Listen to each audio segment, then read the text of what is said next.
Devastating. That's the word. That's the only word that even comes close to capturing the shockwave.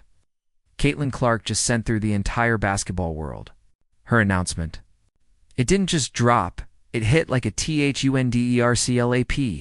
After weeks of speculation, after fans whispering and hoping and praying that maybe, just maybe, she'd be back, Clark confirmed the worst.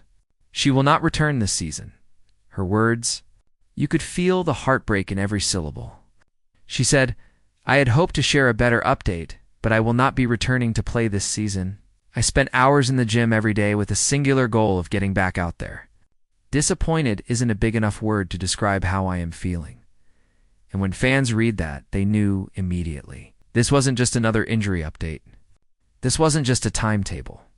No, this was something much heavier. This was an indictment. An indictment of what the WNBA has done, or rather, what it has completely failed to do. And you know who cut through the noise instantly? Candace Parker. Because she's been there. She's lived that grind. She sacrificed her own body for years, dragged herself through pain to keep playing, and she knows what it costs. Parker didn't sugarcoat anything. She admitted she once made the same mistake Caitlin almost made, forcing her body to play through pain, listening to the pressure, and paying the price later. Her warning to Clark was sharp, simple, powerful. Don't let the league bully you into risking your future. Don't repeat my mistake. Protect your career. And those words didn't just hit Caitlin. They echoed across the entire basketball community like a siren. Because here's the truth. This isn't just about one player missing one season. This is about the survival of the entire WNBA. Look at the numbers. Every stat that mattered this year. Attendance, television ratings, merchandise, sales, all of it, skyrocketed. And why? Because of Caitlin Clark. She didn't just raise the Indiana Fever. She dragged the entire league into mainstream relevance. And now, their golden ticket is sidelined. Not because of bad luck, not because of a freak accident, but because the league stood by and allowed every single game to turn into a demolition derby. Fans saw it. We all saw it. Clark getting hip-checked across the floor. Elbows thrown at her head. Shoves when she was in midair. Referees swallowing the whistle. They were told to keep it in their pocket. Opponents treating her like target practice, and the league's response? They called it physical play. They called it intensity. Now the golden goose is broken, and they act shocked. Please, everyone saw this coming. That's why Candace Parker's words landed so heavy. Because she knows playoff basketball is brutal. Faster, harder, nastier. The absolute worst time to push an injured star back onto the floor. You don't bring a Ferrari into a demolition derby. But that's exactly what the WNBA was trying to pressure Clark to do. And Parker said what the league wouldn't, she said. Shutting it down was the right call. And she wasn't just giving advice as a veteran.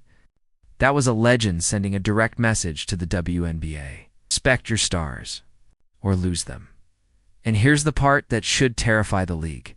Caitlin Clark doesn't need the WNBA. The WNBA needs Caitlin Clark. She could walk away tomorrow and still be a global brand. She could sign endorsement deals, cash in on broadcasting, play overseas for tax-free millions, or even launch her own media empire. And meanwhile, what would happen to the league? Collapse. Overnight collapse, that's not exaggeration. Fans didn't fall in love with the WNBA brand. They fell in love with Caitlin Clark. They bought tickets for her. They wore her jersey. They tuned in for her highlights. Take her away. Those fans vanish. The arenas go quiet. The ratings sink. The sponsors start knocking on the commissioner's door, demanding answers. This is the nightmare Candace Parker knows too well. She admitted back in her prime, she played through pain because the league demanded it. And it cost her dearly. That's why she praised Clark for seeing the bigger picture. For refusing to sacrifice her future just to prop up a league that never once truly protected her. Parker called it smart. Fans call it survival. The league. They call it disaster. And here's something telling when Clark made her announcement.